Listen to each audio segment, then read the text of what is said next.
Bueno, ante todo, muy buenas noches. El día de hoy entonces vamos a dar inicio ya al tercer módulo, y este módulo tiene temas relevantes e importantes que en el día a día, en el ámbito registral, cada vez se van acrecentando los requerimientos, puesto que estamos hablando ya de un saneamiento, ya no en referencia a una edificación básicamente, sino en un saneamiento en referencia a la titulación, e implícitamente también al objeto que es materia de esta titulación, que es en sí el bien inmueble. Entonces, en este módulo vamos a tratar dos temas importantes. El primer tema referido al saneamiento de titulación en cuanto a la referencia de la prescripción adquisitiva de dominio y los títulos supletorios, que en la actualidad ya los pueden ver los notarios, ¿no? Y el segundo tema es básicamente en referencia a la rectificación de área, linderos y medidas perimétricas, y que también está a cargo en la actualidad de los notarios. Sin perjuicio de ello, es necesario hacer referencia que en el ámbito judicial también uno puede realizar estos actos importantes de saneamiento, ¿no? Entonces, partamos recordando las referencias de la ley 27157, ¿no? Y habíamos dicho que en base a esta norma se pueden hacer lo que es la regularización de edificaciones,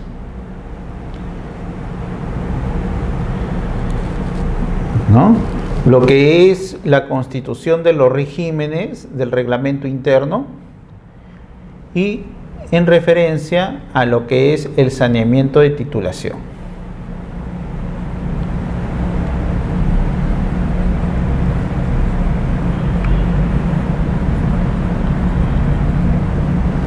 La ley 27157, ley de regularización de edificaciones.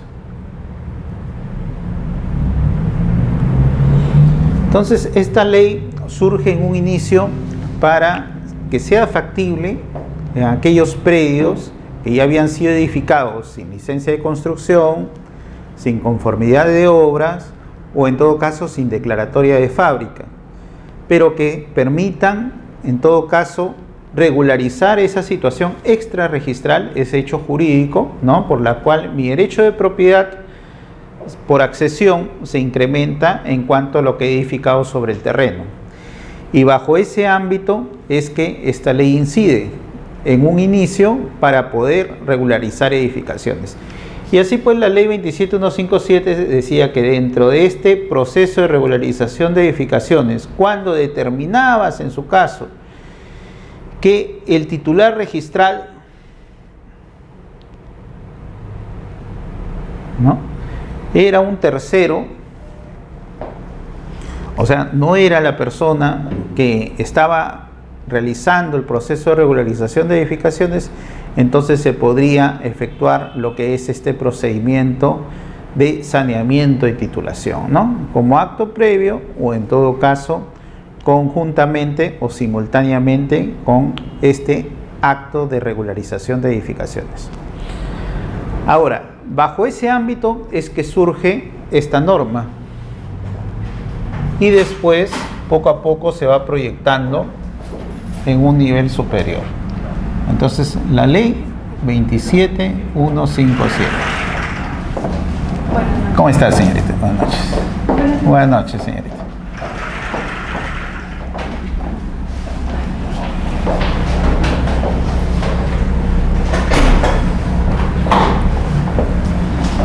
La ley 27157 lo que busca es regularizar edificaciones. Y bajo este ámbito de regularizar edificaciones se encontraba la posibilidad de hacer el saneamiento de titulación.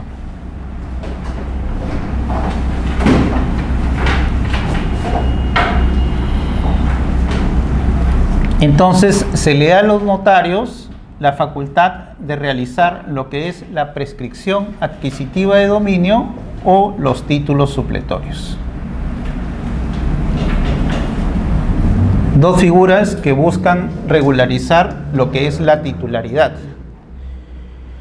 La prescripción adquisitiva de dominio se puede dar en el ámbito de predios inscritos y en predios no inscritos. Y los títulos supletorios se daban solo en el ámbito de predios no inscritos.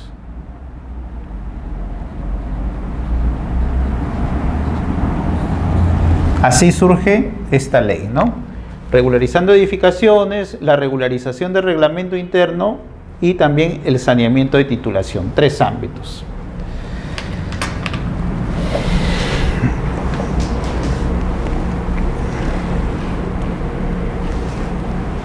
Pero lo que no explica esta ley es cuál es el procedimiento que se debe seguir, porque únicamente hacía referencia. Bueno, en cuanto al procedimiento, decía, hay que seguir bajo los alcances del Código Procesal Civil, artículo 504 y siguientes. Entonces, la ley 27157, primero en el ámbito procedimental, decía, estos ámbitos de título supletorio y prescripción vamos a irlo o vamos a tomarlo mediante el procedimiento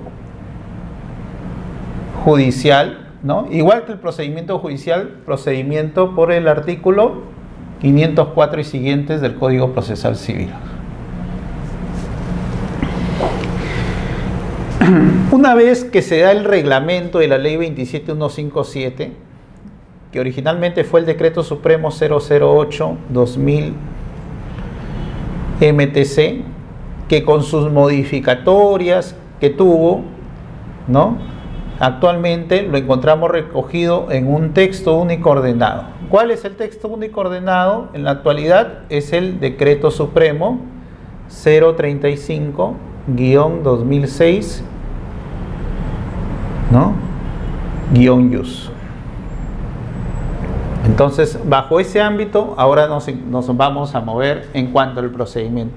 Y acá crea un aspecto procedimental. En el artículo 39 y siguientes nos hace referencia ya de que este proceso va a seguir implícitamente con el procedimiento normado en su reglamento. Y lo que no esté en su reglamento, supletoriamente, se aplicará lo que es el 504 del Código Procesal Civil. Entonces vemos que el procedimiento varió, ¿no? Desde la dación de la ley remitía directamente al Código Procesal Civil. Con el reglamento remite a un procedimiento dado en el mismo reglamento y supletoriamente con el Código Procesal Civil. Y después fue modificado nuevamente por la ley 27333, el procedimiento. Y en este marco normativo de la ley 27333 se dio básicamente por una necesidad, que el Decreto Supremo hacía referencia a que los notarios van a seguir estos procesos de prescripción adquisitiva de dominio de títulos supletorios bajo el proceso no contencioso.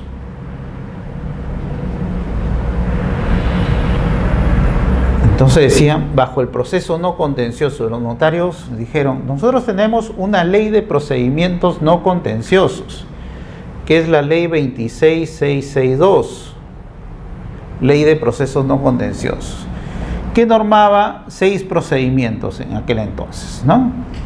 Pero dentro de ellos no se encontraban el ámbito de la prescripción adquisitiva de dominio ni los títulos supletorios.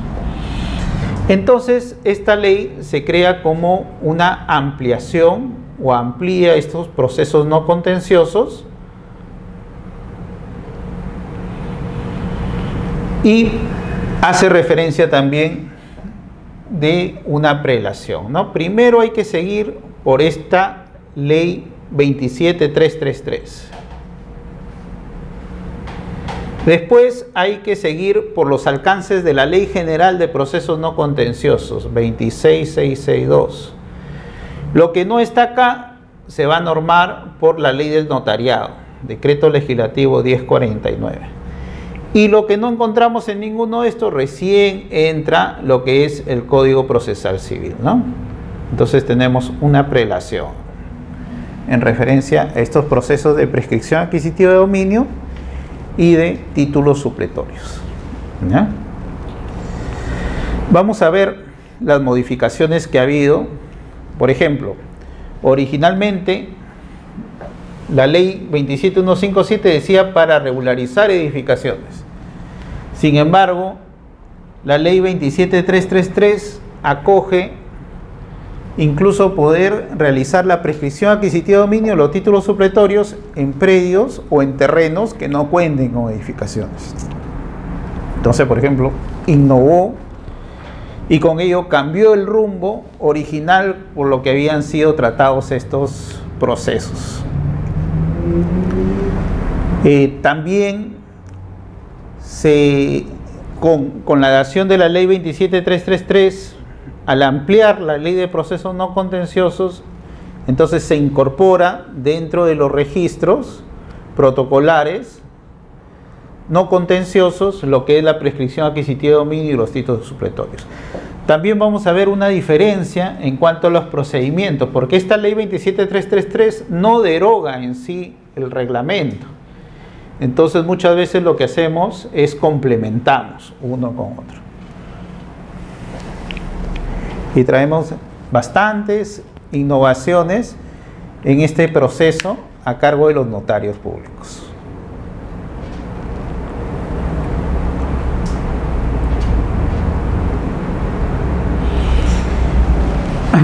Muy aparte de estas disposiciones específicas,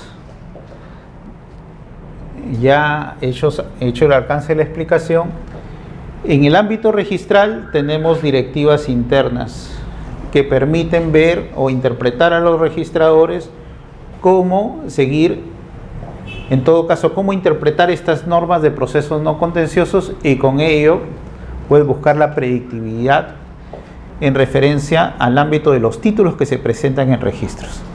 Y por otro lado, tenemos nuestro reglamento de inscripción de registro de predios que nos dice, ojo, los títulos formales, cuáles son los títulos que se pueden ingresar en registros una vez que ya se hayan pronunciado el juez, el registrador, el notario, disculpe, en referencia a estos procesos.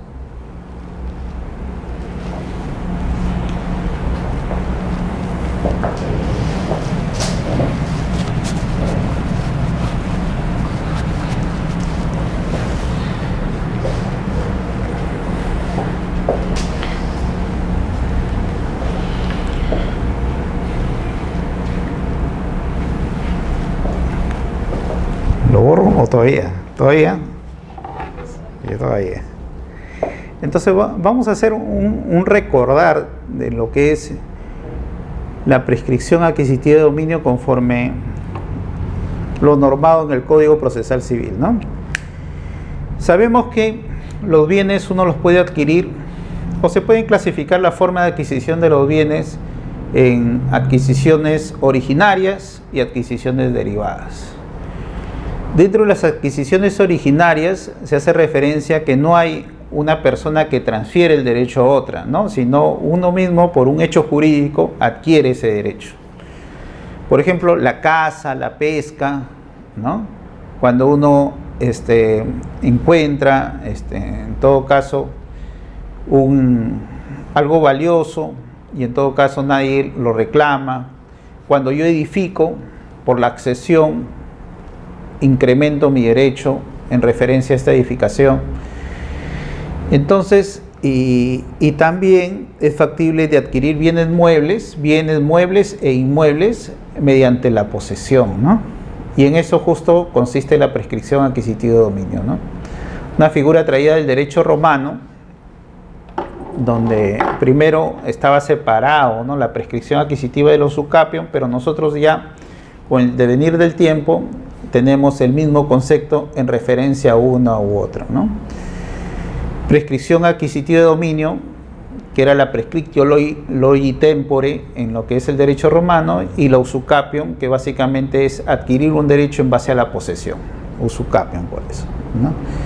Ahora, el Código Civil nos dice que dice la propiedad se adquiere por prescripción mediante la posesión, pero hay que hacer referencia con qué tipo de posesión, ¿no? Hay que ver que es una posesión originaria y como propietario.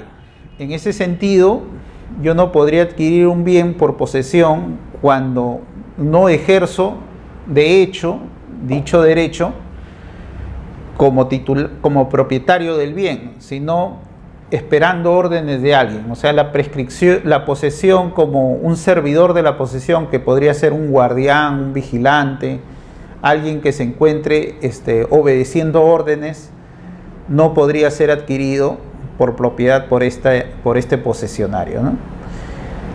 Tampoco podría adquirir un posesionario inmediato en referencia a un posesionario mediato. Es decir, si yo arriendo un inmueble, entonces como arrendatario, ¿no?, yo soy un poseedor inmediato. Sin embargo, el propietario, yo sé que la propiedad le pertenece a otra persona a quien realizo el pago periódico de esta posesión dada por este contrato real, y con él ejerzo una posesión inmediata, pero no como propietario, ¿no? En todo caso, no podría adquirir tampoco por un poseedor inmediato en referencia a un poseedor mediato, ¿no? O aquel que consiente por un vínculo familiar, amical, ¿no?, que esté en la casa momentáneamente, pero no lo está ejerciendo la posesión en forma como propietario. Entonces, de ahí hay que partir, ¿no? Entonces, la propiedad se adquiere mediante la posesión, pero en calidad de propietario. Por eso la norma termina diciendo como propietario. En forma continua, ¿no? Entonces, en un periodo de tiempo que podría darse, si yo tengo justo título y buena fe, se dice a los 5 años, ¿no? Si no lo poseo, a los 10 años.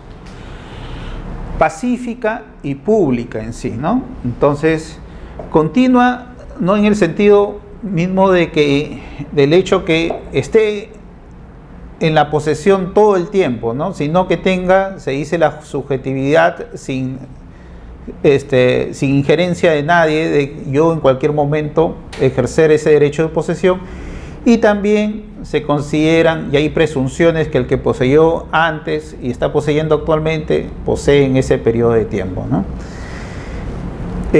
Pacífica en el sentido que nadie me está reclamando ese derecho, no estoy en conflicto con nadie en referencia a esta posesión que ejerzo como propietario. Y pública en cuanto al ámbito social, ¿no? Todos tienen que conocerme que yo poseo y exploto el bien como propietario. Se habla de 5 años cuando media justo título y buena fe.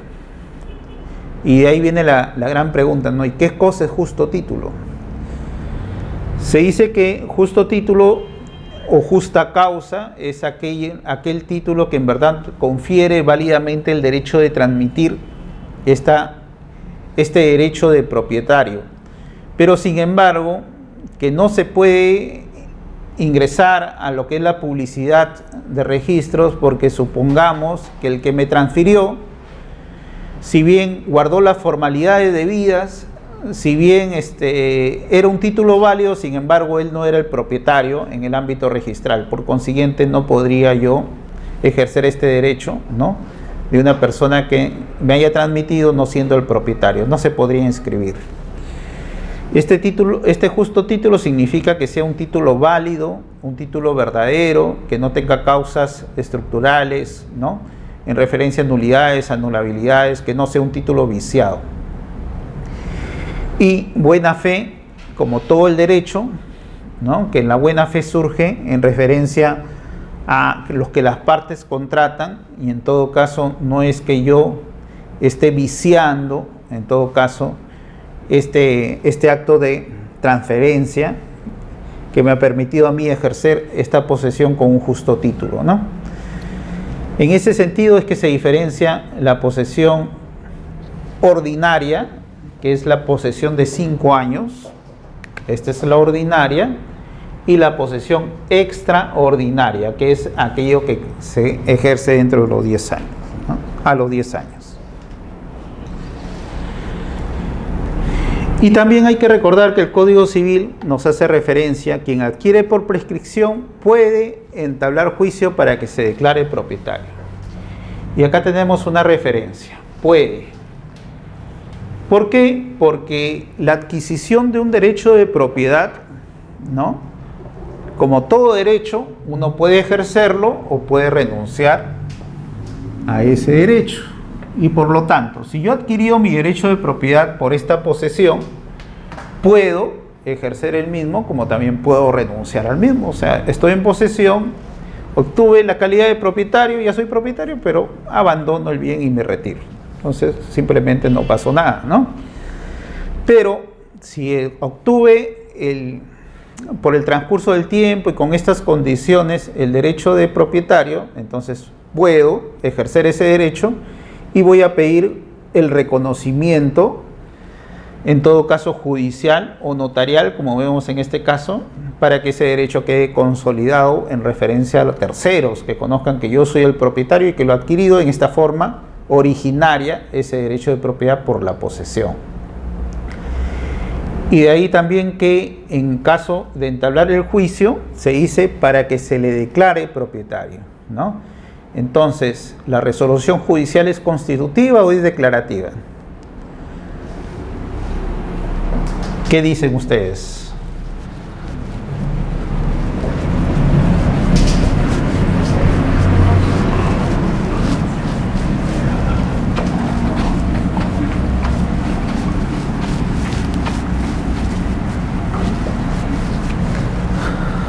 ¿Constitutiva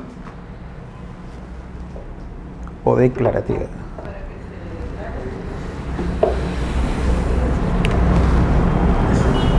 Si es para que se declare, es declarativa, ¿no?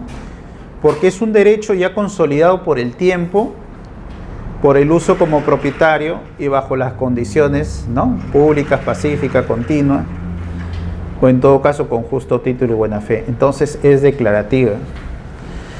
Entonces lo único que hace el juez es declarar y con ello hacer referencia de que esa incertidumbre jurídica que yo me veo como poseedor ya quede calmado en cuanto a esa declaración, ¿no? Y ya en todo caso mi derecho de propietario que lo gané con el tiempo, ya en todo caso lo puede inscribir. Por eso es que la sentencia que accede a la petición es título para la inscripción en el registro respectivo y para cancelar el asiento, en favor del antiguo dueño, cancelar el asiento. Con esto vemos que en el caso peruano la prescripción es una prescripción contra tábulas, ¿no? Contra lo que registros publicita. Y lo que busco es que ya el titular registral ya no aparezca como propietario, sino yo ingreso como nuevo propietario a nivel registral. En cuanto a los fundamentos de la prescripción, ¿no? Hay un fundamento subjetivo que básicamente se dice que es un castigo para aquel titular que no explotó su bien y en todo caso nunca reclamó a aquel poseedor que sí lo estaba explotando. Porque el derecho de propiedad, por más que ser un derecho real, amparado por la Constitución, siempre está supeditado. Constitucionalmente dice al bien común, ¿no? Entonces hay una referencia de un uso social de la propiedad, ¿no? Y el Código Civil habla del interés común. Entonces también se hace referencia a que nosotros debemos ejercer nuestro derecho, ese derecho de propiedad, en referencia supeditados a un interés general. Y si yo, sin embargo, poseo, pero no hago nada, no exploto nada, no estaría cumpliendo esa función social de la propiedad. Aparte del derecho que yo puedo ejercer en referencia a la propiedad predial de poder edificar, explotar, usar el bien, ¿no? Entonces también tenemos ahí un fundamento económico de la propiedad, mi obligación de yo tener que explotar ese bien. Entonces, bajo esos ámbitos se dice subjetivamente que la prescripción está supeditado como un castigo a aquella persona que era propietario, pero su inactividad lo hizo perder ese derecho. y sin embargo un reconocimiento a aquel poseedor que sí explotó económicamente, se comportó como propietario, socialmente ejerció ese derecho y por lo tanto se convierte ese derecho en propiedad. Pero esta teoría subjetiva un poco queda desvirtuada cuando uno hace referencia, bueno, pero y esa persona no lo hizo, no explotó porque no podía, no es porque no quería. Entonces de ahí viene la teoría objetiva que dice que lo que busca la prescripción es calmar esas incertidumbres jurídicas y con ello consolidar ese derecho de propiedad que se ha dado. Y bajo ese ámbito es que actualmente la teoría del derecho se mueve, ¿no? Entonces acá también tenemos una referencia registral que nos da el Código Civil. Sentencia es título para la inscripción de la propiedad en el registro respectivo. Entonces lo que va a procurar la prescripción puede ser inmatricular.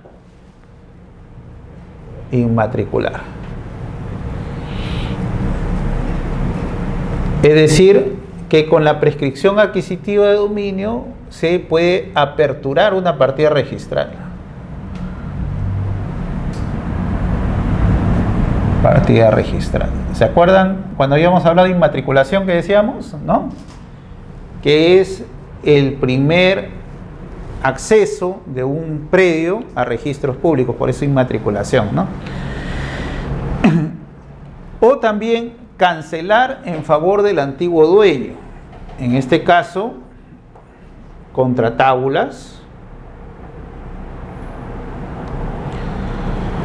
Lo que hago es simplemente al antiguo propietario que tenía ejercido su derecho en el asiento 1C, ¿no? Y yo como usucapiente en el 2C. Y con esto ya yo me convierto en nuevo titular registral. Y el de acá queda cancelado, simplemente eso. Entonces no es que se publicite un asiento de cancelación, basta que yo aparezca como nuevo titular en la partida registral en el rubro 2C y en base a eso ya el antiguo titular registral perdió su derecho de propiedad. Ahora también hay que hacer referencia que en el ámbito judicial estos procesos, cuando llegan en todo caso a ser consentidos, ejecutoriados y dentro de un debido proceso, se convierten en cosa juzgada. En el ámbito notarial no necesariamente es así, porque en el ámbito notarial puede ser revisado nuevamente en el ámbito judicial porque seguro puede hacer que haya habido algún vicio o algo que desestima ese derecho de propiedad. Ahora, en el ámbito judicial, como lo vemos, ¿no?, se busca cancelar el asiento a favor del antiguo dueño y con ello acá se presenta un conflicto de intereses, ¿no?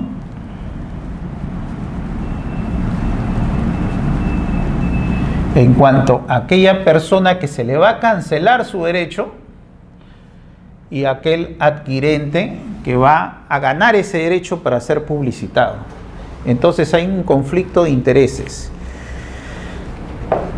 Por eso en el ámbito judicial estos procesos son considerados procesos contenciosos.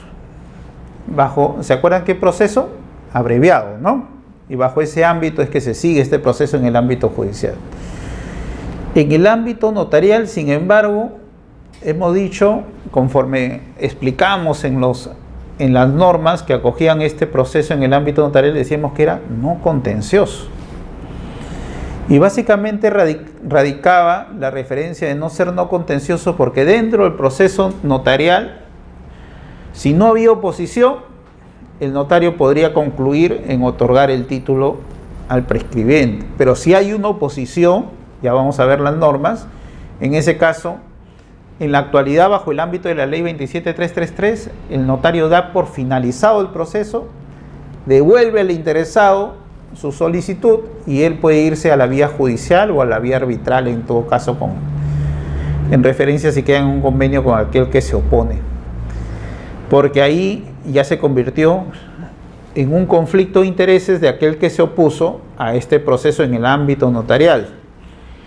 Y ahora, ¿quién es el único llamado a resolver conflicto de intereses? Solo el juez, ¿no? Por la función jurisdiccional propia que cumplen los jueces. Entonces, de ahí pues que hay otras diferencias en el ámbito judicial del ámbito notarial, ¿no? Primera diferencia, el juez aplica dentro de su proceso el Código Procesal Civil. El notario aplica dentro de su proceso, ¿qué cosa? Primero, la ley especial, ¿no?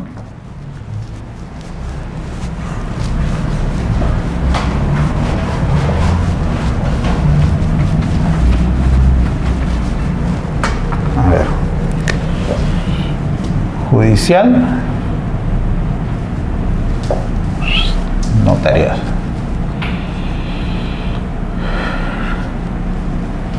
En el ámbito judicial, ¿qué aplica el juez en el proceso o el procedimiento?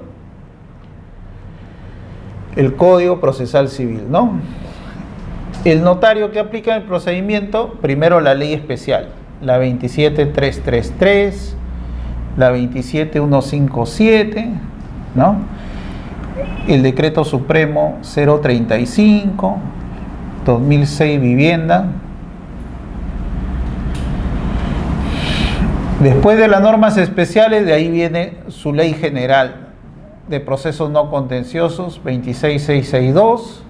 De ahí la ley general de la ley del notariado, decreto legislativo 1049. Y de ahí recién viene lo de la aplicación del Código Procesal Civil, ¿no? En todo lo que no sé. En el ámbito judicial habíamos dicho que esto es cosa juzgada. En el ámbito notarial no existe cosa juzgada, ¿no?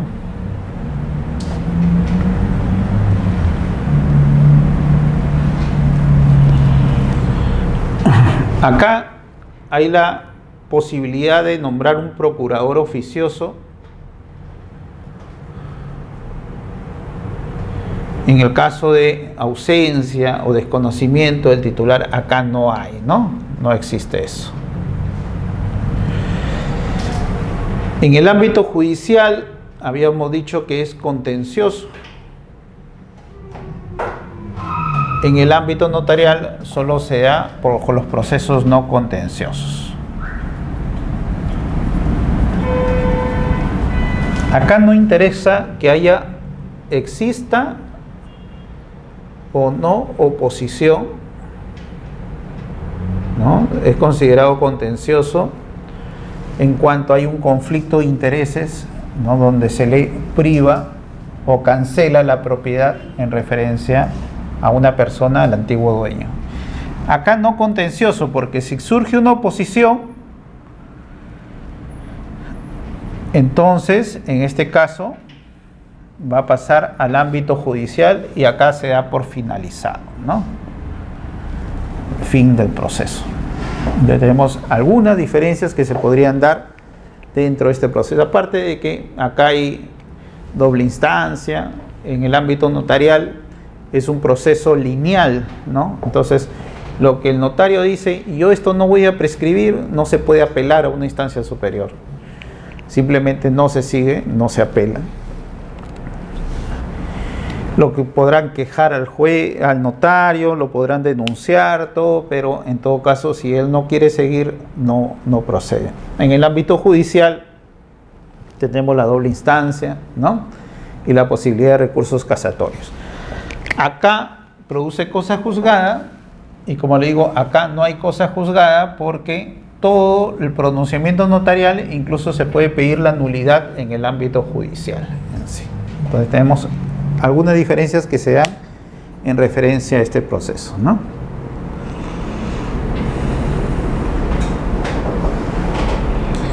Se tramita como proceso abreviado en el ámbito judicial y el poseedor, bueno, acá tenemos el poseedor para que se declare propietario por la prescripción.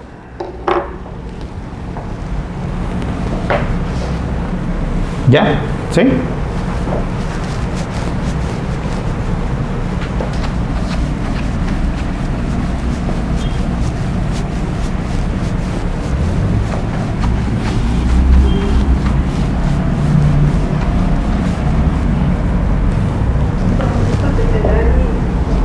Lo apago, ¿no? Ya. Ya, no se preocupe. A mí también me ha estado picando.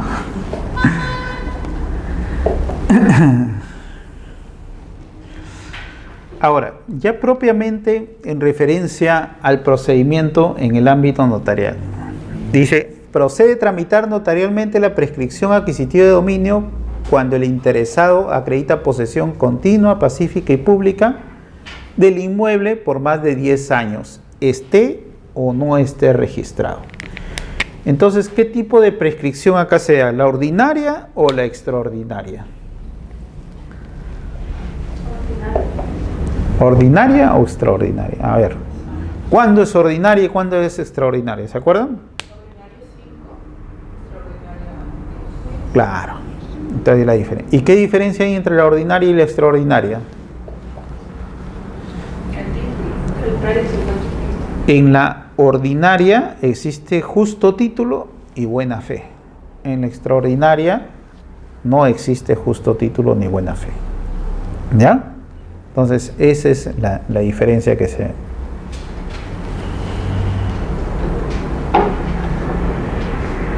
Entonces, en el ámbito notarial, en el ámbito judicial, que era otra diferencia más, la prescripción puede ser ordinaria o extraordinaria, ¿no?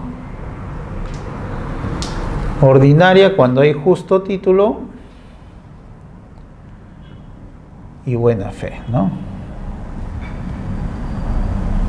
Y extraordinaria no hay justo título ni buena fe.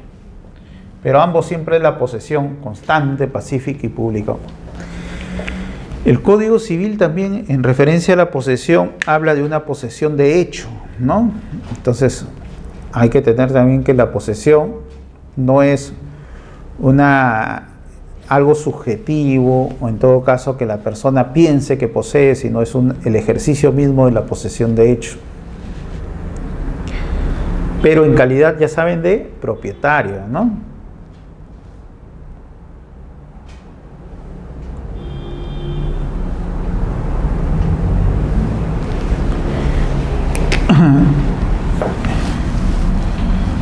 En el ámbito notarial, 10 años.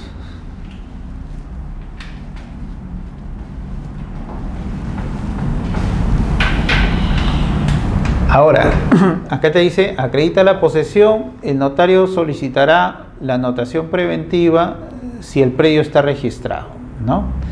Entonces, ¿por qué? Porque puede ser para predios no registrados o para predios registrados.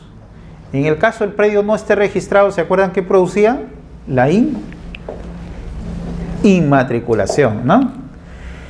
Y en los predios registrados, la cancelación de la titularidad del antiguo propietario, ¿no? Por eso es contra tábulas, acuérdense, ¿eh?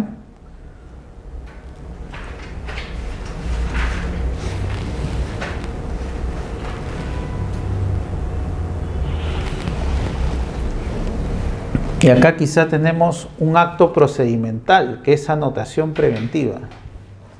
¿Qué cosa es una anotación preventiva?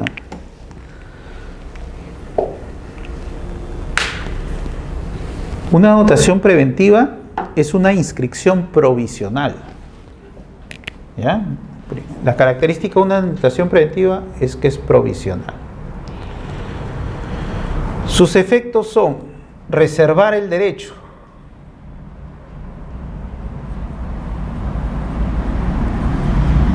¿y cómo es esto de reserva del derecho?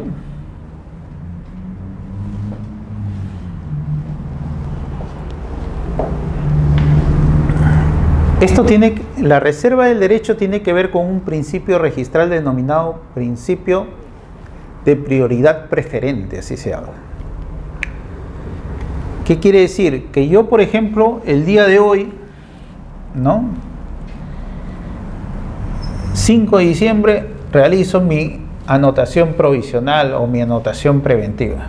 Entonces, en este largo de tiempo, el notario se pone a hacer su procedimiento, las publicaciones, las actas, etc. Y supongamos que termina el próximo año, ¿no? En el 2 de febrero, supongamos. Y ya él da su escritura pública. Los efectos de la inscripción definitiva de esta escritura pública se van a retrotraer al momento de la inscripción de la anotación preventiva, ¿no? O del asiento de presentación de la anotación preventiva. Entonces, por eso es prioridad preferente, reserva la prioridad. Y busca dar a conocer, se dice, ¿no? Pone en conocimiento o da a conocer. Da a conocer que fuera del ámbito registral se está produciendo un proceso que en su caso va a cambiar la situación de la publicidad registral. Entonces, quien adquiere este predio, porque lo primero que va a hacer el titular registral va a ser querer vender el predio, pero quien lo compra ya no va a poder alegar buena fe, porque en todo caso ya existe esta anotación preventiva que le dio a conocer a él que había un proceso notarial o judicial, ¿no? En el ámbito notarial se realiza la anotación preventiva de la solicitud de prescripción adquisitiva de dominio. En el ámbito judicial es la anotación preventiva de la demanda de prescripción adquisitiva de dominio judicial, ¿no?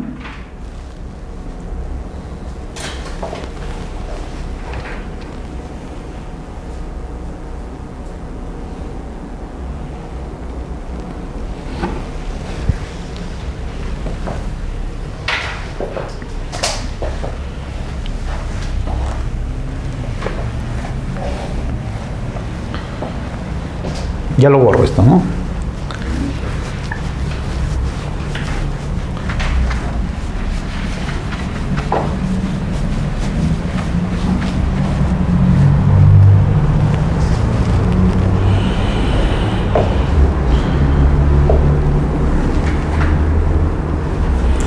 Ahora, también la norma habla de dos supuestos que los notarios pueden hacer: la prescripción adquisitiva de dominio y los títulos supletorios, que son dos figuras diferentes que buscan el saneamiento de titulación.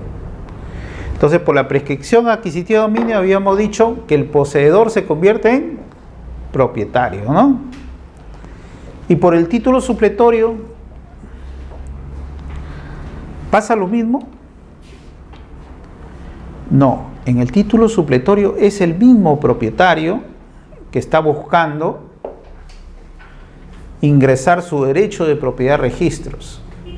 Pero lo que pasa es que no cuenta con un título válido que le permita ese acceso a registros. Entonces, la prescripción adquisitiva de dominio y el título supletorio tienen esa diferencia.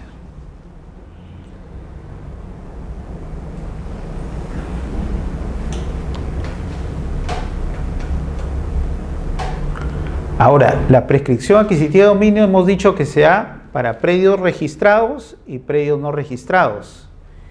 El título supletorio solo se da en predios no registrados.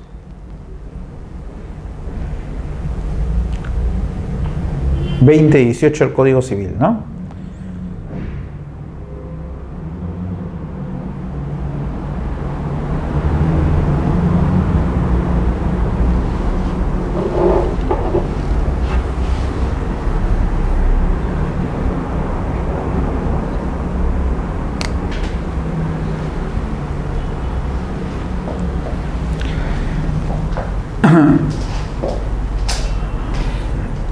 Ahora, acá se hace referencia: la prescripción y la formación de títulos supletorios se tramita por vía de asuntos no contenciosos.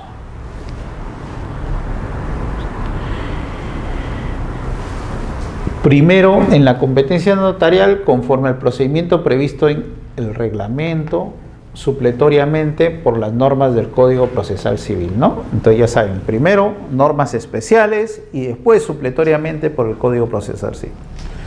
Por ejemplo, ¿qué nos encontraría en estas normas o estos procedimientos? Cuando se desconoce el domicilio del titular registral.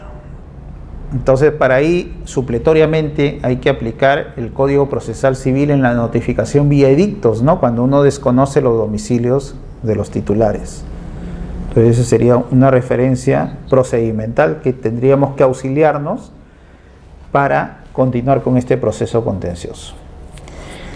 La solicitud se tramita como asuntos no contenciosos de competencia notarial y se rigen por las disposiciones Ley de Procedimientos No Contenciosos, en todo lo que no contravenga a la Ley 27157, ¿no?, y la presente norma.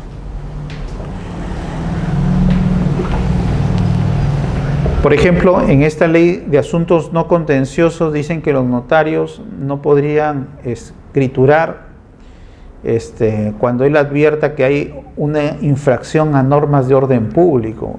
Entonces de ahí hay que ver pues que el notario, con su conocimiento del derecho, ¿no?, tiene que ver cuándo un posesionario puede prescribir. Ahora, uno podría prescribir, por ejemplo, si yo estaciono todos los días mi auto en la vereda de acá del edificio, ¿no?, que es la vía pública, ¿podría prescribir ahí? No, es un bien de dominio público, no podría prescribirlo. Por más que yo con mi enamorada en una banquita del parque todos los días estemos, ¿no?, esa es nuestra banca, no podemos prescribirlo, ¿no?, por más que llevemos 10 años de enamorados, ¿no? Entonces no se puede prescribir. Bienes de dominio público no son prescribibles. ¿Y los bienes de dominio privado son prescribibles del Estado? A ver, ¿qué dicen ustedes? Supuestamente la Constitución ampara la imprescriptibilidad de bienes de dominio público, ¿no?, de tierras que pertenecen a las comunidades campesinas, ¿no?, patrimonios históricos, entre otros. Pero los bienes de dominio privado no están amparados constitucionalmente.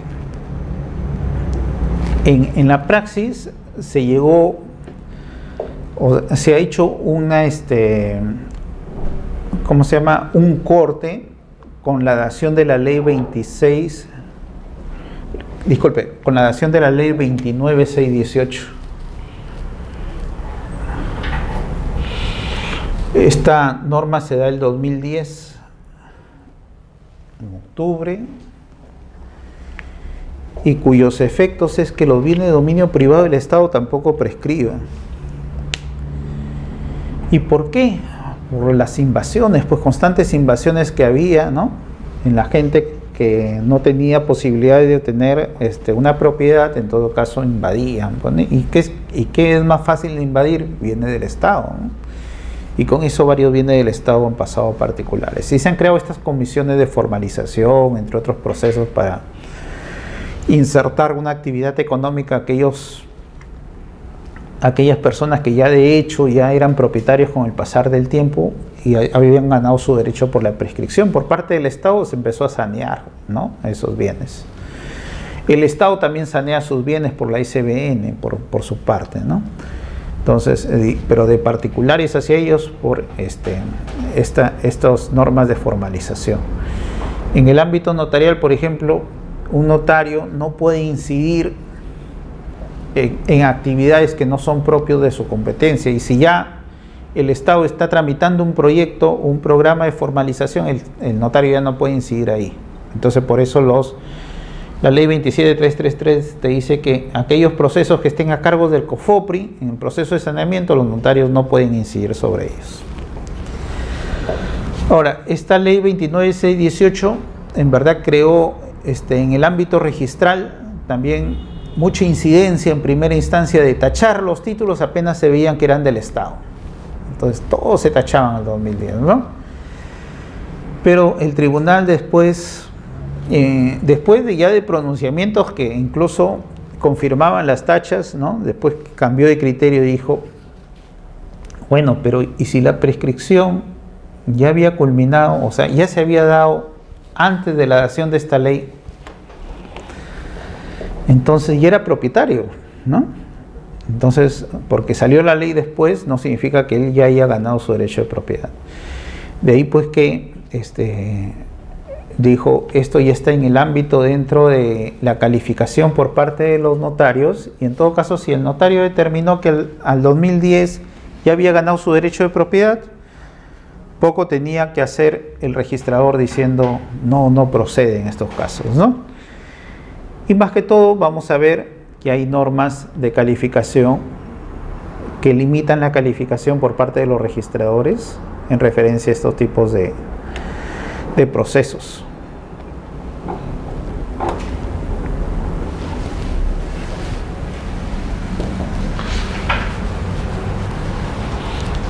Ahora también los registradores, por ejemplo, en el ámbito judicial también se encuentran limitados en la calificación, ¿no? El artículo 20.11 del Código Civil dice, uno, por ejemplo, no puede incidir en los procesos judiciales diciéndole al juez, tú estás declarando mal el derecho. No puede decir eso, porque eso sería meterte en el fondo del asunto del proceso judicial. O no has evaluado tales pruebas, o no has aplicado bien el derecho. No, porque el registrador va en el ámbito administrativo y el juez va en el ámbito judicial. El único que determina si una prueba es válida o no es válida, o a quién va a favorecer, es el juez por su propia función jurisdiccional, ¿no? Entonces el registrador no puede incidir ahí. Pero también el juez no puede incidir en el ámbito registral en el sentido que él dice, prescribo el departamento del segundo piso del edificio 201, supongamos, pero en el ámbito registral todavía no se ha inscrito la fábrica ni el reglamento interno, está como terreno. Entonces también se presentan conflictos en ese sentido, ¿no? Entonces el juez lo que hace es elabora el título, y que es un título válido, una resolución que tiene cosa juzgada, tiene poder coercitivo, puede, las personas ya pueden posesionarse en base a ese derecho ya dado. Pero en el ámbito registral viene el problema, que en la calificación no hay adecuación del título con el antecedente registral. Se necesita como actos previos inscribir la declaratoria de fábrica, el reglamento interno y la independización, que son los dos módulos que han visto ustedes en las primeras clases. Entonces ahí hay un choque. Los jueces a veces veían con recelo la referencia del notario del registrador cuando le dice no puedo inscribir su resolución porque todavía no existe el departamento 202 en el ámbito registral. ¿Qué hace el juez? El juez puede apercibir y ordenar que se inscriba, y con lo cual el registrador tendrá que inscribirlo, ¿no?, por apercibimiento judicial. Pero el juez también no es que el registrador le esté observando ahí su resolución judicial, porque no se está metiendo al fondo del asunto. Lo único que le dice es que no hay adecuación del título con el antecedente registral, y en su caso es un defecto netamente registral, ¿no?, de actos necesarios, actos previos. Ahora, si se lleva un proceso judicial, supongamos, que es algo normal, 5 o 6 años de un proceso de prescripción adquisitiva de dominio, porque sube en consulta, ¿no?, de ahí se apelan, puede ir a casación, entre otros actos. Y supongamos que culmina toda satisfacción del demandante, y el demandante contento con ello, ¿no?, después de un proceso tan largo donde el abogado aportó mucho y también ganó mucho en ese proceso seguro. Sin embargo, cuando va al ámbito registral, el registrador le dice, pero el demandado no es el titular registral, sino es otra persona. Entonces ahí viene también otro problema que se presenta, ¿no? Y le advierte al juez, sí, usted lo demandaron a Juan Pérez, pero acá había otra persona, ¿no? José Sánchez era el propietario. Entonces también hay inadecuación ahí. ¿Qué hacen los registradores? Lo observan eso. ¿Por qué? Porque ahí se está afectando el derecho del titular registral, y registro lo que busca es dar seguridad jurídica. En el ámbito del titular registral, ¿no?, como seguridad estática, el derecho que todos tenemos de ser titulares, de por lo menos conocer que nos están procesando, ¿no?, poder hacer nuestra defensa sobre eso. Y si no me emplazaste a mí, entonces no es que yo no haya querido defenderme, sino que no he tenido la posibilidad de defenderme. Entonces de ahí viene que esta teoría subjetiva, ¿no?, que le decía, un castigo para el titular que no reclamó su derecho, bueno, porque nunca me emplazaron, pues. Y quizá porque en el ámbito registral, como le digo, es diferente a la realidad. En esos casos también lo observan y si el juez decide continuar con el proceso, bajo percibimiento puede ordenar la inscripción, ¿no? ¿Por qué? Porque ya el juez incorpora esa situación registral al proceso, pero puede hacer que el juez haya evaluado otras pruebas, porque actualmente para ser propietario no necesariamente necesitas estar inscrito en registros públicos, porque el registros públicos en el derecho de propiedad no es un registro constitutivo, es un registro declarativo. Entonces, Juan Pérez puede figurar como titular registral, pero quizá el notario, el juez dentro del proceso ha visto que Juan Pérez vendió a otra persona y contra él se le está emplazando, ¿no? Y quizá también se le ha llamado Juan Pérez. Pero el registrador por lo menos tiene que decir que se haya emplazado al titular registral justo en miras de proteger estos derechos consolidados que ya están inscritos. Ahora, en el ámbito de ya notarial tiene que ser el notario de la provincia en donde se ubica el inmueble.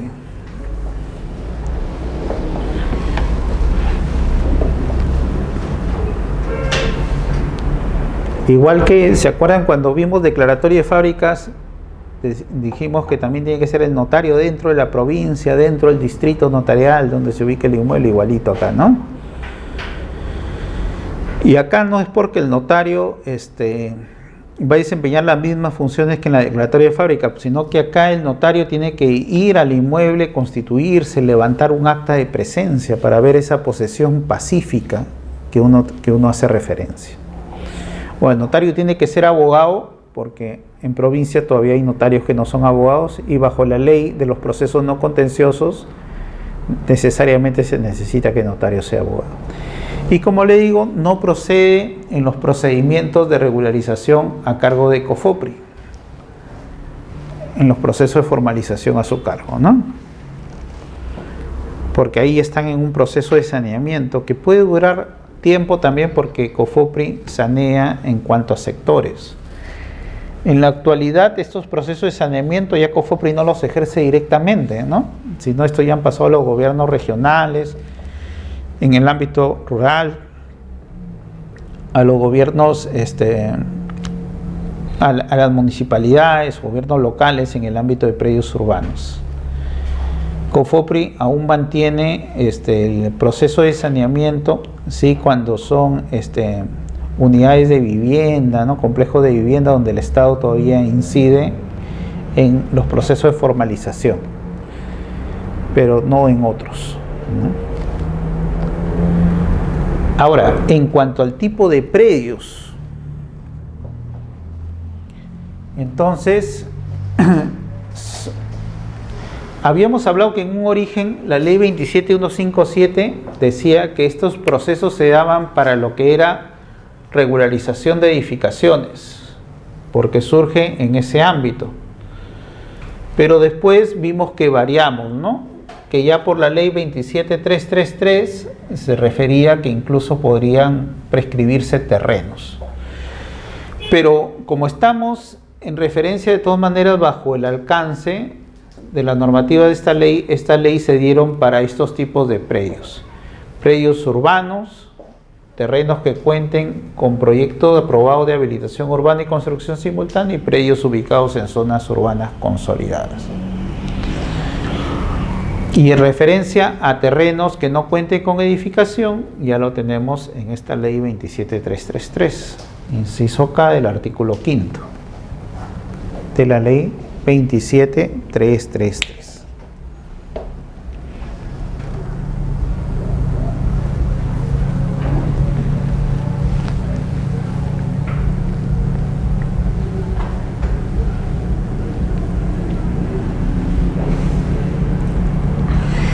Y ahora, ¿se acuerdan cuando les dije predios ubicados en zonas urbanas consolidadas? ¿Cómo demostraría si en registros aparece como rústico?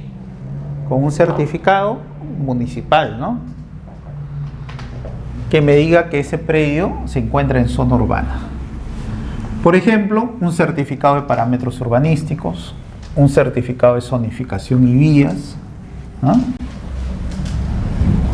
Son tipos de certificados que van a permitir ver que estos predios, por más que aparezcan rústicos en registros públicos, sin embargo se encuentran en zonas urbanas consolidadas.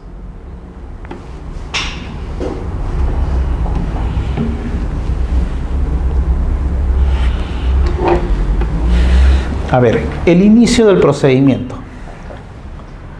Primero, como es un proceso no contencioso, todos los procesos no contenciosos deben tener firma de abogado. Entonces, para eso estamos nosotros, ¿no? Para orientar y hacer el escrito ante los notarios.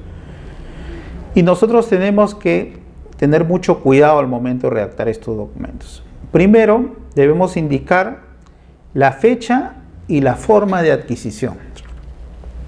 ¿Para qué creen que sirve la fecha?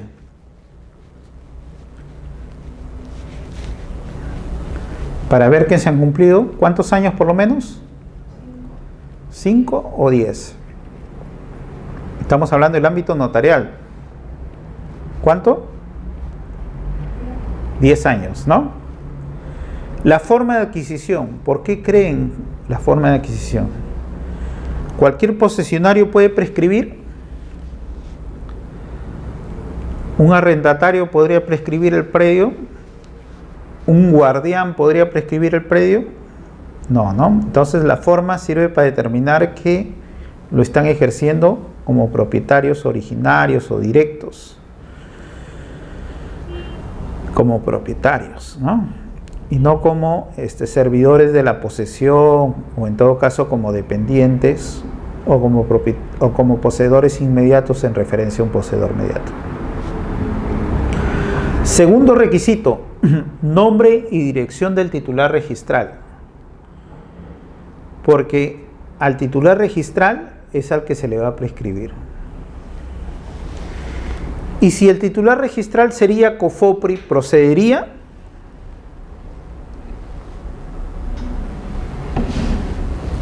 ¿Qué dicen?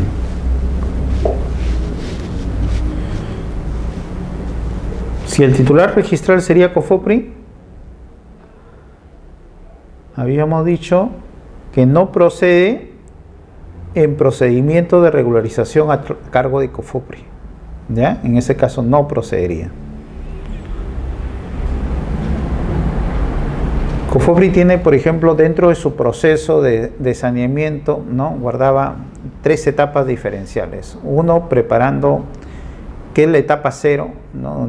donde hacía un estudio de títulos y recopilaba información de las entidades. El segundo, el levantamiento catastral, donde él verificaba en verdad la posesión, quién estaba poseyendo, y tomaba nota de a quién se le iba a otorgar el título y en referencia a los testigos, los vecinos, las pruebas que puede aportar. Y tercero viene ya la titulación individual. Entonces, dentro del proceso 1, entonces COFOPRI lo que hacía es en las partidas registrales donde estaba a cargo ellos el saneamiento, decían adjudícalo a mi nombre, y todos se lo adjudicaban a nombre de COFOPRI. Y era porque ellos estaban haciendo ese levantamiento de saneamiento. Y después ya cuando culminaba, ellos empezaban a adjudicar individualmente a los poseedores. Por eso es que si en la partida registral aparece a nombre de COFOPRI, ya saben que no va a proceder la inscripción, ¿ya? Nombre y dirección de su inmediato transferente, de los anteriores a este y de sus respectivas sucesiones. En el caso de formación de títulos supletorios incluso. ¿Y por qué creen que se necesita la referencia de los anteriores transferentes? Porque en este tipo de posesión es esta posesión extraordinaria que son 10 años. ¿Y qué pasa si yo llevo solo 2 años en posesión, pero el que me lo transfirió tenía 5 años y el que lo transfirió al que me lo transfirió tenía otros 5 años? ¿Habría cumplido yo el plazo de posesión? Mira, yo 2 años, supongamos que usted me lo transfirió, 5 años usted lleva, y la señorita le transfirió a usted 5 años.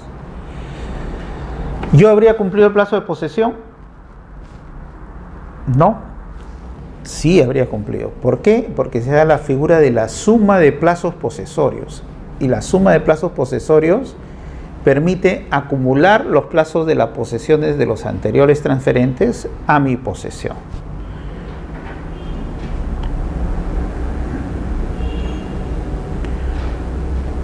Entonces ustedes como abogadas tienen que decir, señor, usted no cumple, pero el que le vendió a usted, ¿cuánto tiempo llevaba? ¿No? A ver si suman los plazos posesorios.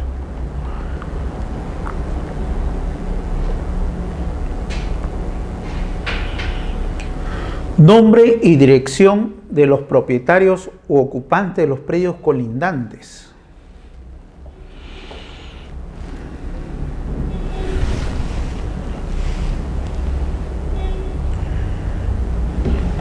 Yo, por ejemplo, conversaba con la abuelita de mi esposa y ella me decía, mira, la vecina ayer, la de acá, se cayó haciendo compras en el mercado. Y era una abuelita que estaba en un cuarto mirando su televisión y sabía que la vecina se había caído haciendo sus compras en el mercado.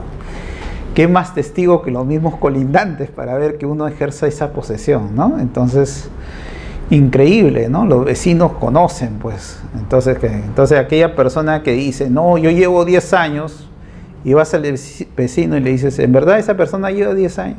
No, en la noche metió todas sus cosas, ¿no? O él no es el propietario, él lo han puesto, quizás es su sobrino, el tío en verdad se ha ido de viaje, que él es el propietario, entonces por eso es que se necesita el emplazamiento, ¿no? Uno, para que ellos participen. Dos, para que el notario más o menos se haga conciencia si ha habido esa posesión que hace referencia, ¿no? Entonces, nombre y dirección de los propietarios colindantes. Certificación municipal o administrativa de la persona que figura en registros públicos como propietaria o poseedora del bien, ¿no? En este caso, los pagos de autovalúos. Una forma de determinar también que yo estoy en posesión es que en los 10 años he estado pagando con mis impuestos, por eso me he comportado como propietario. Por eso le digo, socialmente, ante la vista de todos, yo me comporto como propietario, en posesión como propietario, por eso voy a la municipalidad y yo pago como propietario.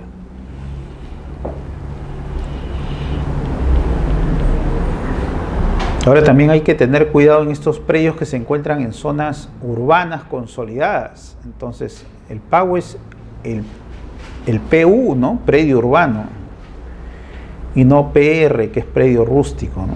Entonces, son pagos que van a permitir ver la calidad del bien también. El certificado de búsqueda catastral. En este certificado de búsqueda catastral va a permitir determinar en base al plano que yo hago referencia, ¿no? ¿Cuál es la partida registral en la cual se encuentra? Actualmente hay una directiva 03-2014 de SUNAR, donde nos dice que estos planos tienen que tener una georreferenciación. ¿Qué significa georreferenciación? Que tienen que ser medidos en base a los puntos que ha otorgado el Instituto Geográfico Nacional, ¿no? Y sobre ellos ver los cuadros de datos que se levantan sobre la ubicación de los predios. Entonces, ahí el topógrafo lo que hace es mira de un punto y la distancia a los vértices, ¿no? Y sobre ellos levanta su plano georreferenciado.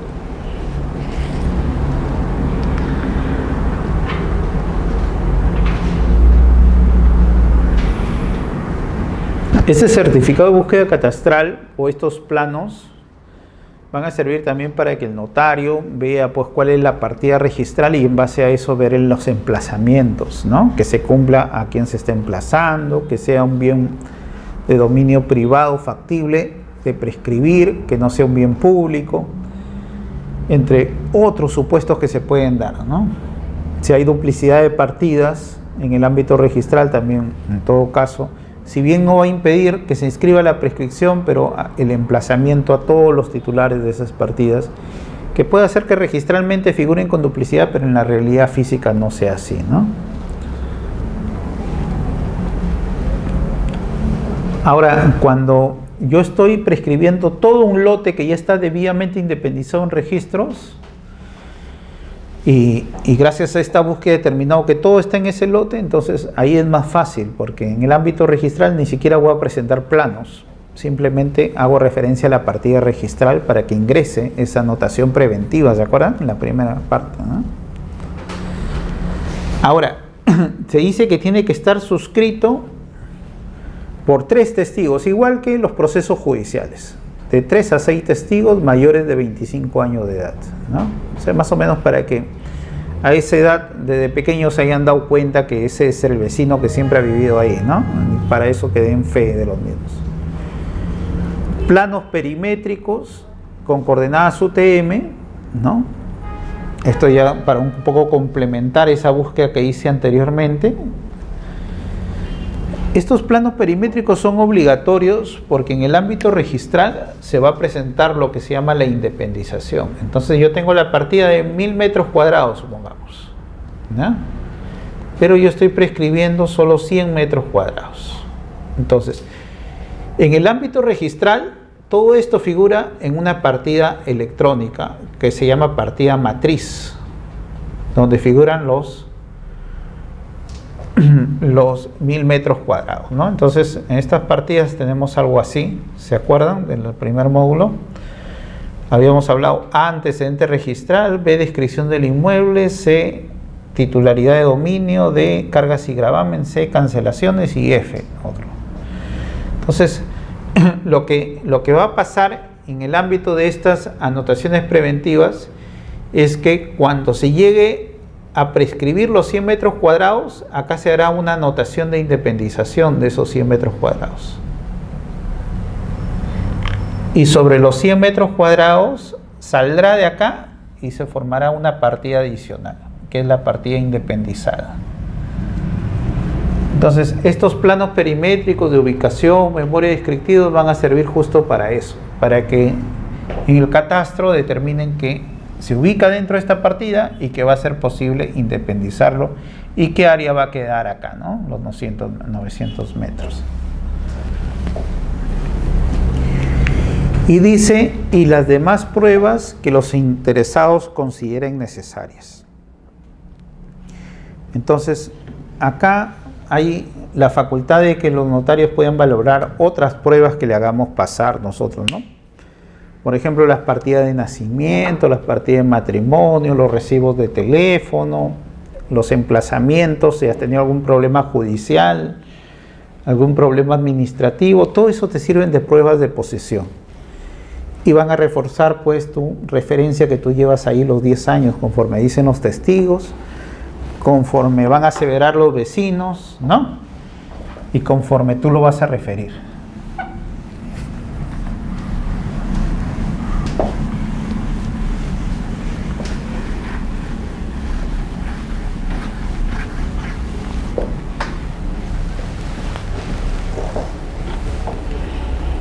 ¿Hasta ahí alguna pregunta? A ver.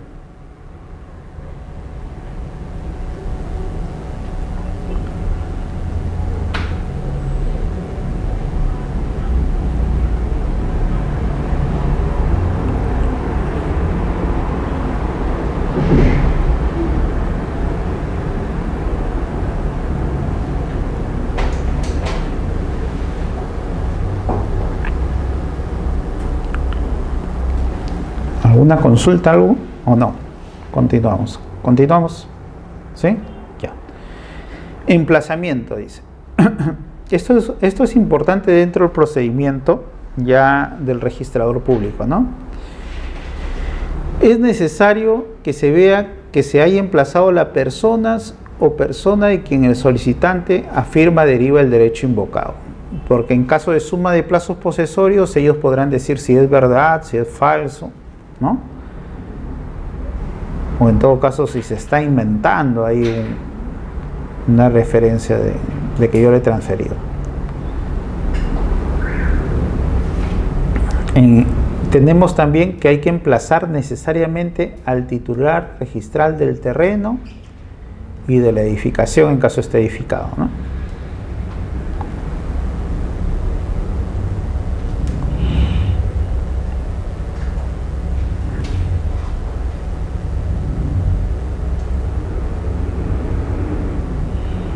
Entonces, por el principio de legitimación, que es otro de los principios que rige el sistema registral peruano, se dice que todos los asientos se presumen exactos y válidos y solo judicialmente pueden ser declaradas su nulidad.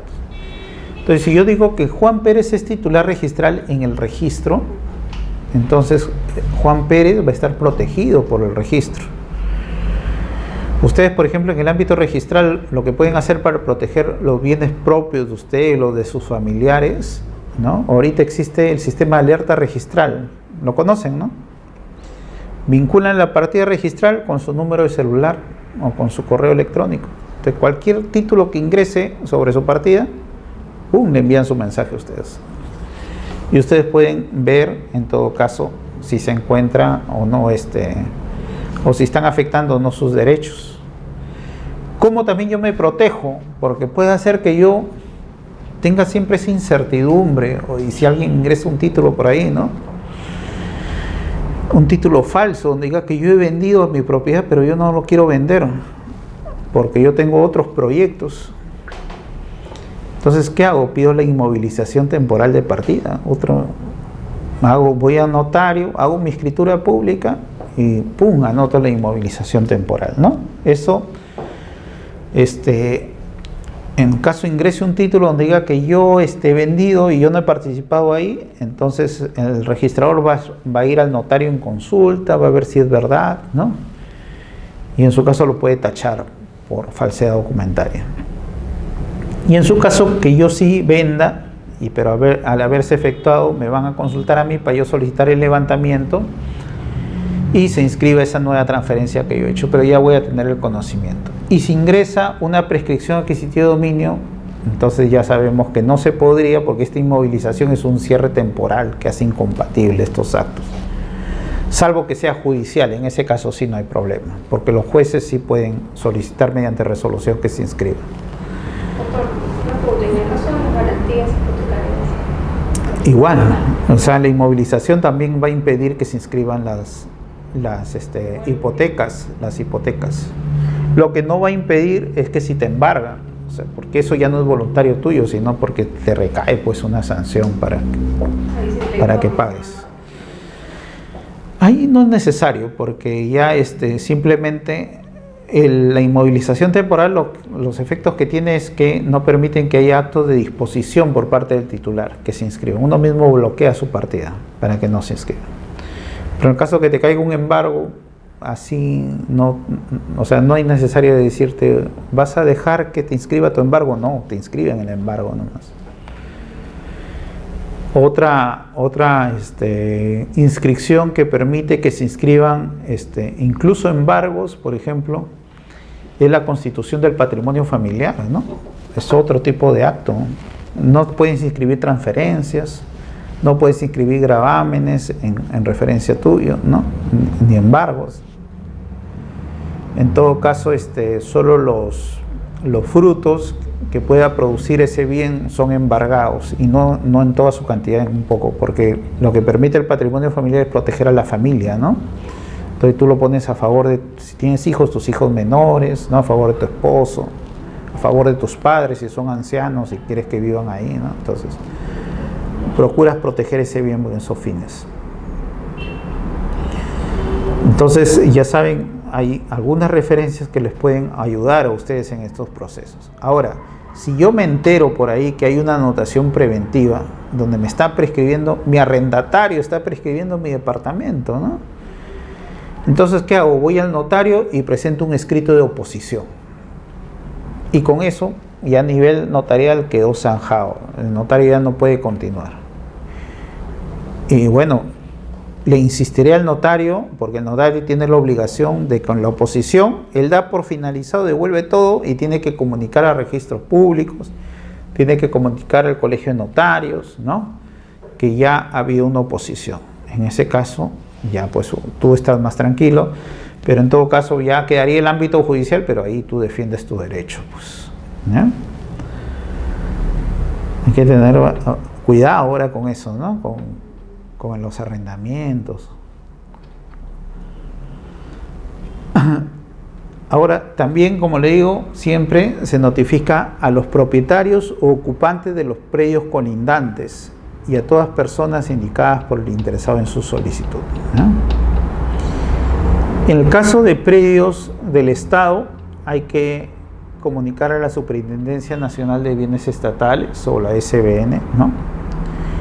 O a los gobiernos regionales en caso sean predios rústicos. En caso que los predios no se encuentren inscritos, por ejemplo, en títulos supletorios o en prescripciones adquisitivas de dominio de predios no inscritos, conforme a la Ley de Bienes Estatales, se supone que todo predio que no pertenece a nadie es del Estado. Entonces, por eso es que se notifica. Ahora, lo que me han comentado unos colegas que trabajan en la SBN a veces es que las oposiciones, o sea, las notificaciones para que ellos se opongan le llegan un poco retrasadas. Entonces, cuando se van a oponer ya escrituraron, entonces tienen que irse a la vía judicial, ¿no? Para pedir la nulidad. Pero es que esta norma simplemente habla del emplazamiento, pero no habla cuándo. Y ahí hay que, quizá una crítica de la norma, debería primero efectuarse el emplazamiento, después las publicaciones y después esperar la prescripción, quizás para que haya algo más de armonía, porque si a mí como titular registral recién me emplazan hoy día y mañana que me acerco a la notaría dice no, muy tarde y escrituré, entonces me están privando mi derecho de defensa, ¿no? Y no hay un debido procedimiento en todo caso. Entonces hay que incidir sobre eso. Y bueno, y los bienes del Estado que pertenecen a todos, pues, a todos nos están quitando esos bienes, ¿no? Ahora ingresar a la playa es un poco difícil, ¿no? También me dicen que las playas de Piura un poco se vuelve terrible para el acceso, ¿no? Entonces, y porque hay prescripciones que se han dado a pesar de ser bienes públicos, imprescriptibles constitucionalmente, ¿no? Entonces hay que ver la protección de estos bienes que nos pertenecen a todos.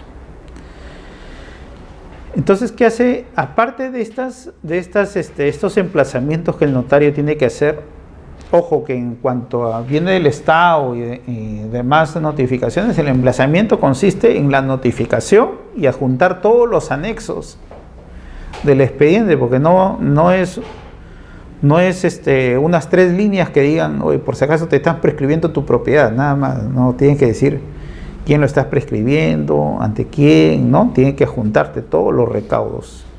Y eso ya está en la modificación del Decreto Supremo 035/2006. Ahora, el notario manda a publicar, en este caso, 3 veces consecutivas, con intervalo de 3 días en el Diario El Peruano y en otro de mayor circulación, ¿no? Muy aparte de los emplazamientos. Y esto va a procurar pues que las personas al menos también tengan la oportunidad, algún interesado que le estén afectando un bien, que quizá todavía aparezca el nombre del anterior propietario, pero yo soy el titular, pero sin embargo me están prescribiendo el bien porque lo están emplazando solo al titular registrado y a mí me están copiando. Entonces hay posibilidad de conocer, ¿no? Y esta ley dice, en todo lo que no se oponga a la ley 26662, se aplica la ley 26662, ley de procesos no contenciosos notariales, en todo lo que no se oponga a esta ley. Bueno, la ley 26662 solo hablaba de una publicación, acá hablan de 3 publicaciones, entonces es necesario estas 3 publicaciones. La norma dice que también estas publicaciones tienen que ir insertas en el acta notarial o en la escritura pública cuando el notario ya culmine el proceso. Y esto es parte del debido procedimiento. Ahora, uno en el peruano y otro en avisos y otro en uno de circulación nacional, ¿no? Eso de circulación nacional, hay pues periódicos nuevos, yo no conocía muchos periódicos y a veces aparecen ahí a nivel registral, ¿no? Uno recién se entera, mira, un periódico nuevo, la Chuchis. En el aviso debe indicarse el nombre y la dirección del notario donde se hace el trámite, porque si el fin es efectuar el derecho de oposición, hay que saber a dónde ir, ¿no? Y qué notario lo está iniciando en todo caso. Y como le digo, el notario, lo malo de la poca referencia en cuanto a la función notarial o la poca regulación en la oposición es que los notarios no se encuentran con las herramientas un poco para defenderse en caso de extorsionadores, por ejemplo, ¿no? Gente que se entera por estas publicaciones y se ponen a extorsionar a la gente en referencia a que me voy a oponer si es que no me pagas tanto, ¿no? Entonces también, bueno, uno puede hacer su denuncia penal en ese sentido. Pero también un poco la falta de regulación, porque el día de hoy me enteré justo en un congreso, en una capacitación que tuve temprano de alguien que hacía prescripciones en provincias, que algunos notarios cobran por aceptar la oposición, cosa que no debe ser, ¿no? Porque la oposición es que le estás advirtiendo a él, oye, que este proceso lo estás llevando en perjuicio de alguien. Ahora también estas oposiciones no deberían ser calificadas, sino el notario, la norma dice que él finaliza su proceso, entonces él no está que, no, si acepto la oposición, no acepto la oposición, no. En la experiencia propia me ha tocado calificar una referencia a un notario que decía, sí, se opusieron el día 5, pero después se desistieron de la oposición. Ahora, el notario podría haber calificado ese desistimiento. Bueno, si él ya no era competente para continuar el proceso, ¿cómo va a seguir siendo competente para calificar el desistimiento? Pero en todo caso, como son aspectos procedimentales, no prosperó la observación, me la revocaron y el tribunal ordenó inscribir de todas maneras, porque básicamente ahí dice, bueno, son aspectos procedimentales y hay un límite. En todo caso, si el notario aceptó eso, continuó el proceso. Pero un poco quedó el sinsabor, ¿no? Que si se podía todavía él pronunciar y aceptar todavía un desistimiento si la ley decía que él ya daba por finalizado todo. Ahora, sin perjuicio de ello, el notario cuando se constituye en el inmueble tiene que fijar carteles en los lugares más visibles de la edificación, ¿no? Entonces hay en el ámbito notarial, ahí existe una obligación del notario, irá con su cartelito y pondrá, pues, ¿no? que lo cuelguen bien. Se va el notario y seguro quitan el cartel, no sabemos, pero bueno, ya cumplió él con fijarlo, ¿no? Para que se dé esta publicidad en el mismo lugar que se está oponiendo. Y acá viene la referencia de la ley 27333, ¿no? Si existe una oposición de algún tercero, el notario da por finalizado el trámite comunicando este hecho al solicitante, al colegio de notarios y a la oficina registral correspondiente.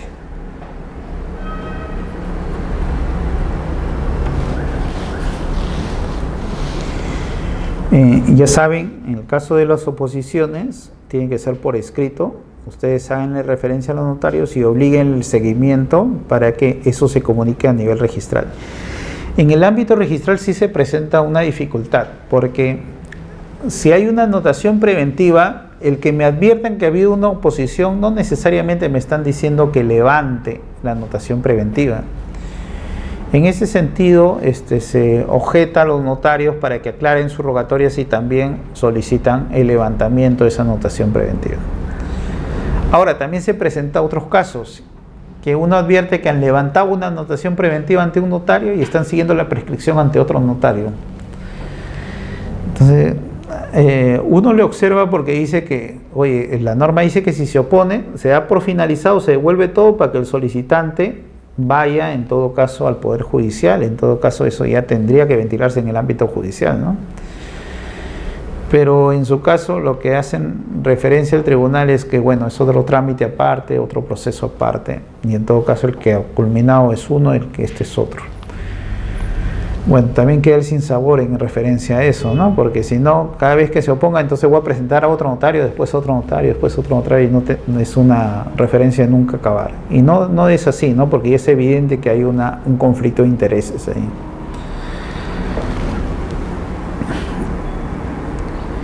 El notario debe constituirse en el inmueble. Por eso es que se decía que estos procesos tiene que ser del notario dentro de donde se ubica el inmueble, ¿no? Porque él va a tener que acercarse al mismo. Y acá hace referencia de comprobar la posesión pacífica, 1, y pública. Entonces, no es para aquellas personas que tienen una posesión oculta, ¿no? o temporal, sino es pública como propietarios continuos.